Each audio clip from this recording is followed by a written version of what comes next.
Hey everybody, it's Anna. Time for the Wednesday card in this week's tarot story. Today we have the High Priestess. This is our second major arcana card following yesterday's major arcana card, which was the Devil.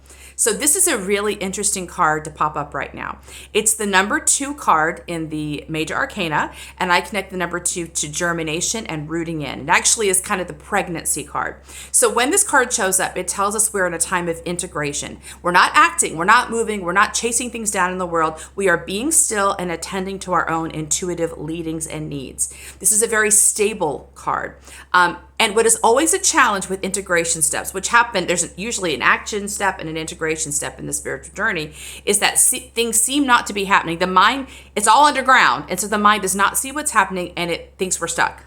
It very often thinks we're stuck or blocked, when really we're just going underground. So the key here is to help the mind calm down, not pull us out of this integration step. Instead, just hang out and let the underground process happen.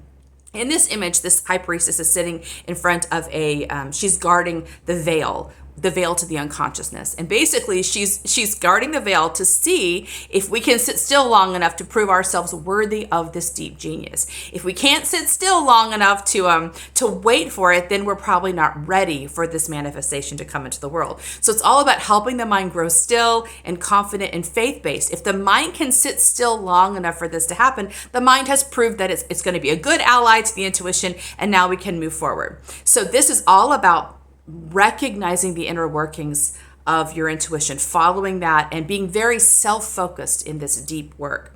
So what's interesting, as I said, this card follows yesterday's card, which was the Devil card. And I find that to be a really compelling combination, because we talked about the Devil card yesterday as being the invitation to break free from oppression. In fact, the image is the devil and these two people are in a cave. And to get out of the cave, you have to blow it up. So there's a lot of energy access, a lot of power, a lot of big momentum on display, right?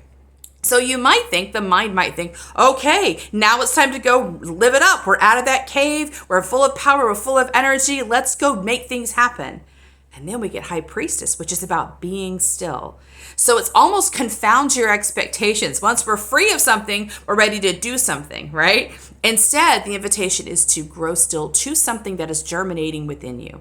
This really calls for a lot of mastery in the mind, where, and this happens to me a lot, where I feel like I suddenly make a breakthrough. My mind wants to hit the ground running, and there's a pause. I can feel a pause energetically inside of me that says, no, not yet. And my mind has to sort of walk itself back from those expectations and follow the pause.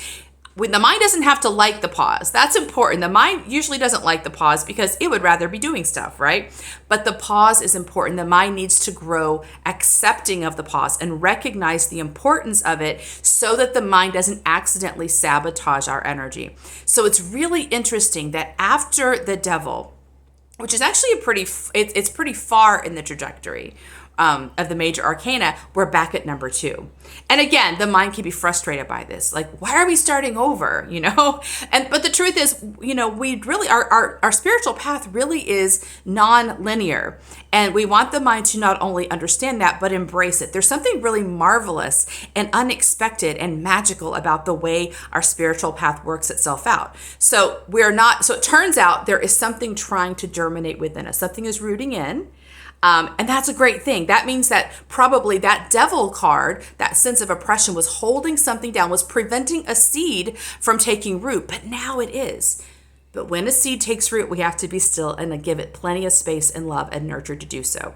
So see if you can help your mind, if you were able to experience that Devil card yesterday and you're in freedom, help your mind realize that one of the beautiful gifts of freedom is also knowing when to pause and to let something take root. And that if you'll just give it plenty of time to take root, something really amazing is on its way. That's our second card. See you tomorrow for our next one. Bye.